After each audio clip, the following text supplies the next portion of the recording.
இப்போ பார்த்தீங்கன்னா, நம்ம மான்ஸ்டர் மாடல் ஜீப் தான் ஃபிட் பண்ண போறோம். இருக்கத்திலே பெரிய ஜீப்புன்னு பார்த்தீங்கன்னா, இந்த ஜீப் தான்.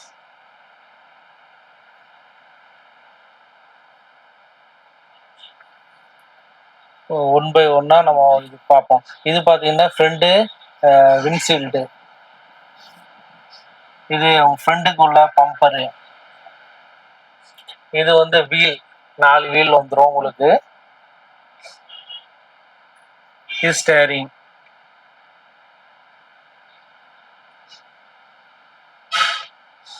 இந்த வீல் பார்த்தீங்கன்னா 4 வீல வந்து நீங்க எங்க வேணாலும் போட்டுக்கலாம்.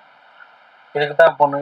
இதெல்லாம் கிட்டு அது ரிமோட்டு அந்த மாதிரி கிட்லாம் அந்த ஒரு கவர்ல வந்துரும். இது ஒரு வீல். நம்ம ஃப்ரண்ட் வீல், பேக் வீல்லாம் கணக்கு இல்ல.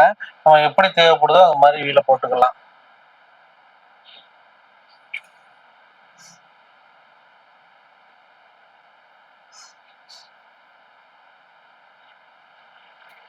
அடுத்து பார்த்தீங்கன்னா, இது பேக் பம்பர். பேக் பம்பர் இப்போ நம்ம எடுத்து வைக்கிற ஒண்ணையுமே நம்ம எப்படி ஃபிக்ஸ் பண்ணுங்கிறத ஸ்டெப் பை ஸ்டெப்பா பார்ப்போம். இப்போ அப்படியே வண்டியை தூக்கிக்கங்க. இது ஒரு ஆளா ஃபிக்ஸ் பண்ற கொஞ்சம் சிரமமா இருக்கும். ஹெல்பிங்க்கு ஒரு ஆள் வச்சுக்கோங்க. கீழே உள்ளதெல்லாம் பார்த்தீங்கன்னா சீட்டு. ஒன்னோட ஒன்று கோர்த்து ஃபிட் பண்ற மாதிரி இருக்கும் சீட்டு. ஃபர்ஸ்ட் வண்டியில வந்து இதை ப்ரெஸ் பண்ணி இழுத்து விட்டா உங்களுக்கு வந்துடும். இந்த ரெட் கலர் பார்த்தீங்கன்னா இதான் உங்களுக்கு பேட்டரி கனெக்ஷன் கொடுக்குறது. இந்த கனெக்ஷன் கொடுத்தோடனே பவர் உங்களுக்கு ஆன் ஆயிரும்.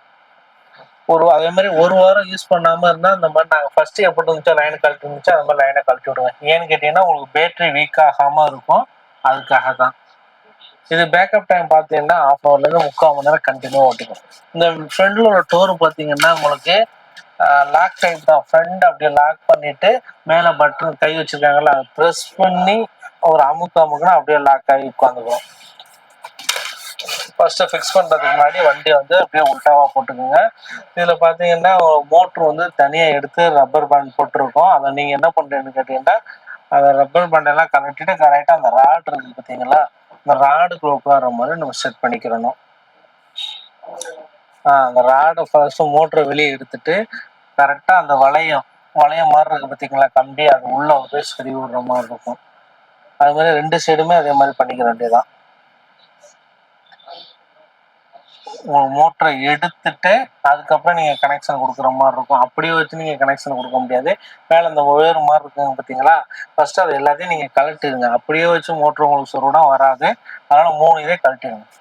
இப்போ வீல் நம்ம மாட்ட போறோம். ஃபர்ஸ்ட் என்ன பண்ண போறோம்னு கேட்டீங்கன்னா இந்த மாதிரி வாசர் ஃபர்ஸ்ட் போட்டுறக்கூடாது. வாசர் வெளியே எடுத்துட்டு வீல் ஃபர்ஸ்ட் வந்து வீலை மாட்டிக்கிறணும். நல்லா டைட் பண்ணி மாட்டிக்கிறணும். அதுக்கு அடுத்து என்ன பண்ணணும்னு கேட்டீங்கன்னா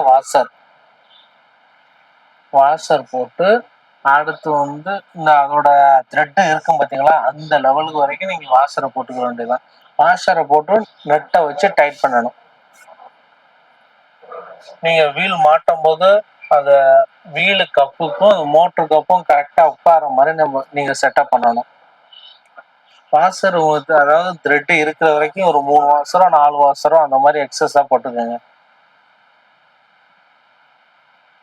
ஓகேங்களா, இந்த கம்பி இருக்கு பார்த்தீங்களா, கரெக்டா அதுல இதை கரெக்டா லெவலா இருக்கிற மாதிரி அந்த கம்பி விட்டு வெளியே வந்துடக்கூடாது. அது 2 கம்பி அட்டாச்சிங்கா இருக்கும், அது லெவலா இருக்கிற மாதிரி. இப்ப 17 நம்பர் போல்டு, இது 17 நம்பர் வாசர் வச்சு நல்லா டைட் பண்ணிக்கிற வேண்டியதான். பேக்ல எப்படி பேக்கு மாட்டும் போது மட்டும் 2யுமே ஈவனா மாட்டுற மாதிரி இருக்கும். ஃப்ரண்ட் வந்து ஈஸி தான், செப்பரேட்டா இருக்கும். ஃப்ரண்ட் அழகா மாட்டிடலாம். ஃபர்ஸ்ட் எப்பவும் போல வீலு, அதுக்கப்புறம் வாசரு, அதுக்கப்புறம் நட்டை வச்சு நீங்க டைட் பண்ணிக்கணும். இப்போ அவ்வளவுதான், 4 வீலே நம்ம மேக்சிமம் மாட்டியாச்சு. ஃபர்ஸ்ட் கையால் அந்த மாதிரி திருவிக்கிங்க. திருவிட்டு அதுக்கப்புறம் ஸ்பானர் வச்சு டைட் பண்ணுங்க. அப்பதான் உங்களுக்கு கரெக்டான லெவல் உள்ள போகும். 2 சைடும் அங்கிட்ட டைட் பண்ணிக்கோங்க, இங்கிட்ட டைட் பண்ணிக்கோங்க. டைட் பண்ணி முடிச்சு கீழே பார்த்தீங்களா மோட்டர் இருக்கு பார்த்தீங்களா, அதுல உங்களுக்கு லைன் கலராம இருக்கிறதுக்கு ஒரு வாசர் ஒன்று போட்டு ஒரு காற்று பின் கூட போட்டுக்கோங்க. சென்டரா உங்களுக்கு காமிக்கிறோம் பார்த்தீங்களா மோட்டரு, அதுல ஒரு அடிஷனலா உள்ள இந்த ராடு வெளியே வராம இருக்கிறதுக்கு அது மாதிரி பண்ணிக்கோங்க. அப்படியே வண்டியை உல்டாவா திருப்பிக்கிங்க. அவ்வளோதான். இப்போ 4 வீலுமே ஃபிக்ஸ் பண்ணியாச்சு. அது நல்லா டைட்டா இருக்கான்னு பாத்துக்கோங்க. அதாவது 3 த்ரெட் வெளியில வர வரைக்கும். இப்போ ஃப்ரண்ட் பம்பர் மாட்ட போறோம். கரெக்டா அந்த லாக்குக்கு நேரா 4 இதுவும் கரெக்டா அதுல உட்கார்ற மாதிரியே செட்டப் பண்ணிக்கிங்க. இந்த மாதிரி ஃபர்ஸ்ட் பம்பரை நீங்க மாட்டிக்கிறணும் கரெக்டா அந்த ஹோலுக்கு நேரா. இப்போ வந்து என்ன பண்ணணும்னு கேட்டீங்கன்னா 4 ஸ்க்ரூவையுமே கரெக்டா 1 பை 1 வச்சு டைட் பண்ணிக்கிற வேண்டியதான். கரெக்டா நீங்க ஸ்க்ரூ போடுறதுக்கு முன்னாடி அந்த ஹோலை பாருங்க. ஹோல் நேருக்கு நேரா இருக்கான்னு பார்த்துக்கிட்டு 4 ஸ்க்ரூவையுமே நல்லா தேவையான அளவு டைட் பண்ணிக்கிறணும். அதாவது இந்த பேக் பம்பர் ஆடாத அளவுக்கு டைட் பண்ணிக்கிங்க. இந்த ஸ்க்ரூ பார்த்தீங்கன்னா மேக்சிமம் உள்ள போயிடும், மேல்புறமா இருக்காது, உள்புறமா போயிடும். நீங்க ஃபிக்ஸ் பண்ணிட்டு லேசா நீங்க ஆட்டி பார்க்கலாம். அந்த மாதிரி ஷேக் ஆகாம ஃபிக்ஸ்டா இருக்கும்.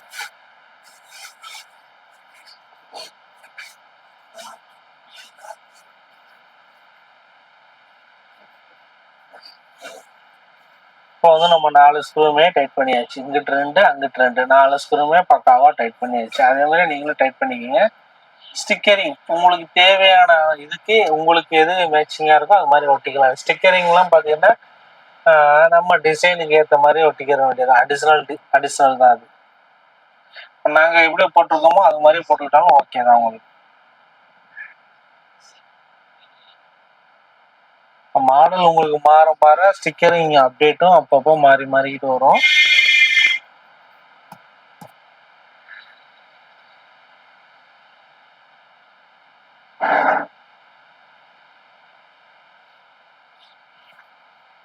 நீங்க உங்களுக்கு தேவையான ஃபேன்சி நம்பர் எது இருந்தாலுமே நீங்க இதை அடிச்சு நீங்க போட்டுக்கலாம். இது இருக்கிறதுலே ஜம்போ ஜீப்பு இதுதான். உங்களுக்கு பார்த்தீங்கன்னா இது 1 to 10 years வரைக்கும் தாராளமாக ஓட்டிக்கலாம். அப் டு 50 kgs வரைக்கும் தாராளமாக லிஃப்ட் பண்ணும். அதே மாதிரி ஒரு வாரம் யூஸ் பண்ணாமல் இருந்தால் அந்த பேட்டரி லைன் கழட்டுறதை கரெக்டாக ஃபாலோ பண்ணிக்கோங்க. சப்போஸ் முடியலை அப்படின்னா போகிறதுக்கு முன்னாடி 3 மணி நேரம் சார்ஜ் போட்டேன். இப்போ பார்த்தீங்கன்னா பேக்கில் பார்த்தீங்கன்னா இந்த ராடு 2 இணைக்கிறதுக்கு ஒரு சின்ன ராடு மாதிரி கொடுத்துருப்பாங்க. ராடு கிடையாது, பிளாஸ்டிக், பைப்பர் பிளாஸ்டிக். அது கரெக்டாக அதுக்கு நேராக வச்சுட்டு இதுலேயும் ஹோல் இருக்கும், அது மாதிரி கீழ்புறமும் ஹோல் இருக்கும். 2க்கும் 4க்கும் எல்லாம் ஸ்க்ரூவை போட்டுக்கோங்க. 1 by 1 ஸ்க்ரூவை போட்டுக்கோங்க.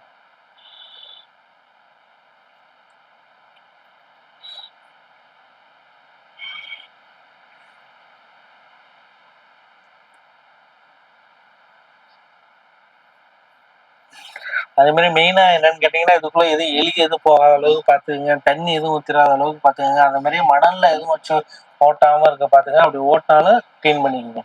இப்போ என்ன பண்ண போறோம்னா ஸ்டேரிங் மாட்ட போறோம். கரெக்டா அந்த கலர் ஒயர் ரெட்டுன்னா ரெட்டுக்கு நேரா வர்ற மாதிரியே மாட்டிக்கணும். பிளாக்னா பிளாக்கு நேரா, ஒயிட்னா ஒயிட்டுக்கு நேரா வர மாதிரி நீங்க மாட்டீங்க. அதே மாதிரி ஒயர் வந்து மேல்புறமா இருந்துச்சுன்னா நீங்க வந்து கீழ்ப்புறமா ஸ்க்ரூ போடுற மாதிரி இருக்கும். நீங்க கரெக்டா பாத்துங்க.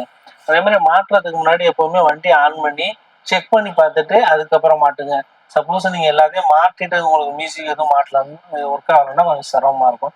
நீங்க கரெக்டா உள்ள இறக்கி இதுலயும் உங்களுக்கு வாசர் இருக்கு. இந்த வாசர் வந்து இந்த ஹோல்ல கரெக்டா உள்ள லாக் ஆகணும். அந்த அளவுக்கு கரெக்டா நேருக்கு நேரா வச்சு அடிச்சுக்குங்க. ஒயரே நீங்க கீழே இழுத்துக்குங்க. இப்போ வந்து கரெக்டா உங்களுக்கு லாக் ஆயிடுச்சு. ஒயர் பார்த்தீங்கன்னா மேல்புறமா வந்திருக்கும். நீங்க அடிஷ்னலா கீழே ஒரு ஸ்க்ரூ போட்டு ஏற்றிக்கிங்க. எங்கிட்ட ஒயர் வருதோ அதுக்கு அப்படியே ஆப்போசிட்டா 1 inch ஸ்க்ரூ. இது மேக்ஸிமம் இது பாக்ஸ்ல வராது. நீங்க அடிஷ்னலா ஹார்ட்வேர் கடை அந்த மாதிரி கடையில இருந்து ஒரு ஸ்க்ரூ வாங்கி அடிஷ்னலா ஏற்றிக்கிங்க. இது எதுக்கான்னு கேட்டீங்கன்னா பாப்பா வந்து ரொம்ப சுட்டியா இருக்கனால சும்மா புஷ் பண்ணி இழுத்துக்கிட்டே இருப்பாங்க. அது வெளியே வராம இருக்கிறதுக்காக தான் நம்ம ஸ்க்ரூ ஒன்று போடுறது. 1 inch ஸ்க்ரூ வாங்கி நீங்க ஃபுல்லா இறக்கிக்கலாம்.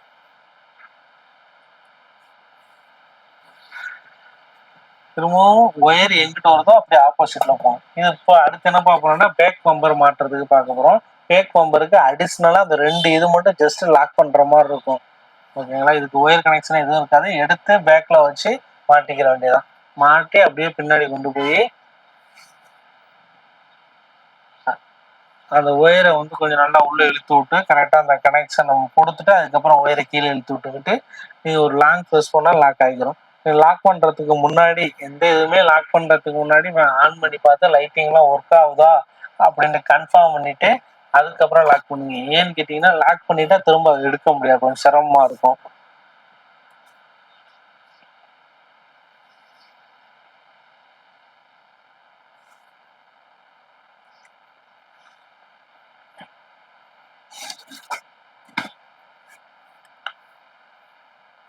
அதே மாதிரி வாரத்துக்கு ஒரு தடவை வண்டியை வந்து கிளீன் பண்ற மாதிரி பாத்தீங்க.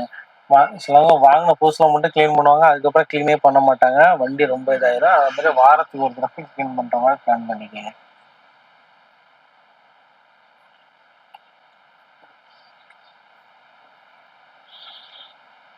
இது மேனுவலாவும் ஆப்ரேட் பண்ணிக்கலாம், அது மாதிரி ரிமோட்லயுமே ஆப்ரேட் பண்ணிக்கலாம். கரெக்டா அதுக்கு நேருக்கு நேரா வச்சு ஒரு லாங் ப்ரெஸ் பண்ணா லாக் ஆகிக்கிறோம்.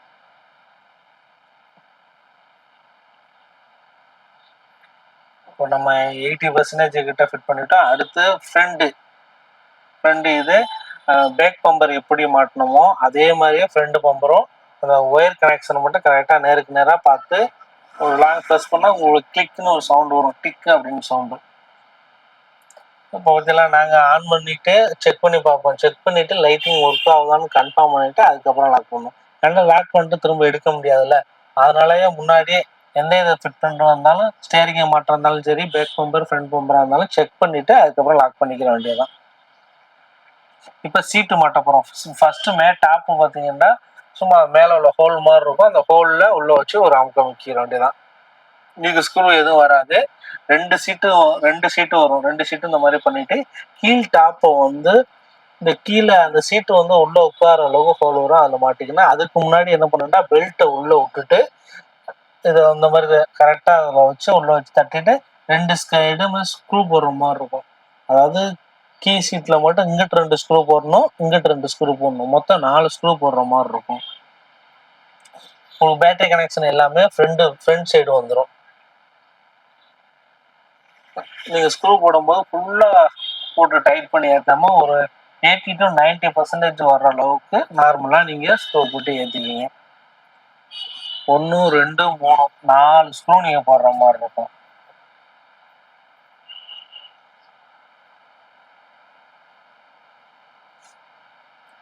மேனுவலாகவும் ஆப்ரேட் பண்ணிக்கலாம், அது மாதிரி ரிமோட்லையுமே ஆப்ரேட் பண்ணிக்கலாம்.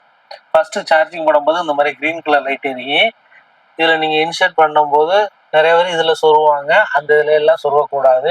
நீங்கள் சார்ஜிங் ஹோல் பார்த்தீங்கன்னா உங்களுக்கு செப்பரேட்டாக அழகாக வந்துடும். சார்ஜ் போடுறதுக்கு முன்னாடி நீங்கள் என்ன பண்ணணும்னா பவர் ஆஃப் பண்ணி தான் போடணும், ஆனில் வச்சு போடக்கூடாது. சார்ஜிங் ஹோல் இந்த இதில் சைடில் வந்துடும். ஃபர்ஸ்ட் போடும்போது கிரீன் கலர் லைட் எரியும், அதில் சொருவு நோண்டி என்ன ஆகுன்னா ரெட் கலராக சேஞ்ச் ஆயிரும். ரெட் கலராக சேஞ்ச் ஆகுனா சார்ஜிங் ஏறிக்கிட்டு இருக்குன்னு அர்த்தம். அதிகபட்சம் சார்ஜிங் டைம் பார்த்தீங்கன்னா 3 hours. அடுத்து ரிமோட்டுக்கு பார்த்தீங்கன்னா உங்களுக்கு பேட்டரி AAA பேட்டரி வந்துடும். ஒரு 2 மாதத்துக்கு இடையில இந்த மாதிரி பேட்டரி மாற்றிக்கிங்க. இது பார்த்தீங்கன்னா ஃபுல் அண்ட் ஃபுல்லாக ஆட்டோமேட்டிக் தான். உங்களுக்கு பார்க்கிங் மோடில் போட்டால் மட்டும் ரிமோட் ஆஃப் ஆகாது. பார்க்கிங்னா பி சிம்பிள் இருக்கும், அந்த மோடில் போட்டால் மட்டும் ரிமோட் ஆஃப் ஆகுது, பிளிங்க் ஆகிட்டே இருக்கும். இதில் பார்த்தீங்கன்னா ஃபார்வேர்டு ஆப்ஷன் வந்துடும், பேக்வேர்டு ஆப்ஷன் வந்துடும். பார்த்தீங்கன்னா speed level, right left swing mode. First நீங்கள் ரிமோட் போடும்போது லைட்டு பிளிங்காக இருக்கிறீங்க, அது வண்டி ஆன் பண்ண வண்டியுமே ரெண்டுமே கனெக்ட் ஆகிக்கிறோம். அந்த பார்த்தீங்களா பத்தி எரிஞ்சுக்கிட்டு இருக்கும். இந்த மாதிரி டைமிங்கில் தான் வண்டியை நீங்கள் ஆன் பண்ணணும். ஆன் பண்ண வண்டியுமே என்ன ஆகும்னா இந்த பத்தி எரியறது வந்து நின்றுட்டு ரிமோட்டை கனெக்ட் ஆகிரும். அதுக்கப்புறம் நீங்கள் யூஸ் பண்ணிக்கலாம்.